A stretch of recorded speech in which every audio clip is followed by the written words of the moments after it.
হৃদয়পুরের ধুকপুকানি। তোমাদের দেহের গহীনে আছে এক জাদুর রাজ্য, নাম দেহরাজ্য। আর সেই রাজ্যের ঠিক মাঝখানে আছে এক সদাব্যস্ত স্টেশন, নাম তার হৃদয়পুর।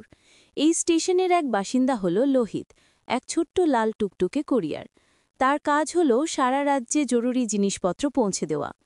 সারা শরীরে কাজ ছেড়ে লোহিত যখন ক্লান্ত হয়ে পড়ে, তখন তার ঝুড়িতে জমা হয় রাজ্যের সব আবর্জনা আর শ্রান্তির ধুলো। তার উজ্জ্বল লাল রংটাও যেন একটু ফ্যাকাশে হয়ে আসে। তখন সে বাড়ির পথ ধরে, ফিরে চলে হৃদয়পুর স্টেশনের দিকে। হৃদয়পুর স্টেশনের প্রথম প্ল্যাটফর্মে পৌঁছতেই এক বিশাল দরজা খুলে যায়, আর ভেতর থেকে গম্ভীর আওয়াজ আসে, ঢাক। এই হল ডান অলিন্দ, রাজ্যের সব ক্লান্ত কুরিয়ারদের ফেরার জায়গা। লোহিতের মতো আরও অনেকে এখানে এসে জড়ো হয়। ডান অলিন্দ থেকে আরেক ঢাক শব্দের সাথে তারা পৌঁছে যায় পাশের বড় ঘরটায়, যার নাম ডান নিলয়। এখানকার পেশিবহুল দেয়ালগুলো যেন যাত্রার আগে শক্তি সঞ্চয় করে। লোহিত অধীর আগ্রহে অপেক্ষা করে তার পরের সফরের জন্য। হঠাৎ স্টেশন মাস্টার যেন দিলেন এক বিরাট ধাক্কা, ঢাক। প্রচণ্ড গতিতে লোহিত আর তার সঙ্গীরা এক বিশেষ রাস্তা ধরে ছুটে চলল এক আজব কারখানার দিকে। সে কারখানাটার নাম ফুসফুস। ফুসফুস কারখানায় এসে লোহিত তার ঝুড়ির সব ময়লা ফেলে দিয়ে ঝুড়িটা ধুয়ে মুছে সাফ করে নেয়। তারপর সেখান থেকে তুলে নেয় এক ঝলমলে শক্তির গোলক, যার নাম অক্সিজেন। এই গোলকটা পেতেই লোহিতের রং আবার উজ্জ্বল লাল হয়ে ওঠে আর সব ক্লান্তি দূর হয়ে যায়।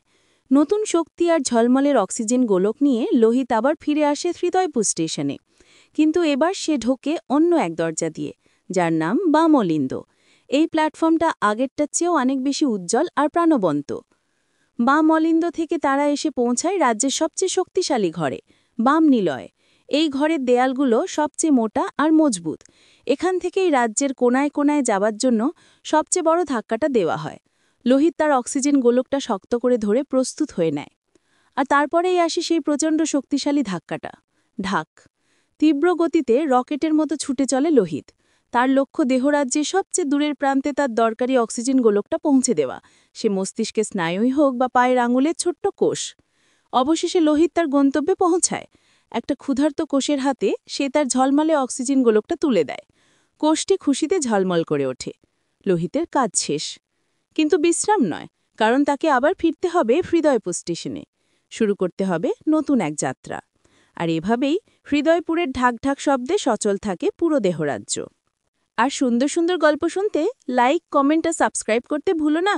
তোমার বন্ধুকে শেয়ার করবা কিন্তু।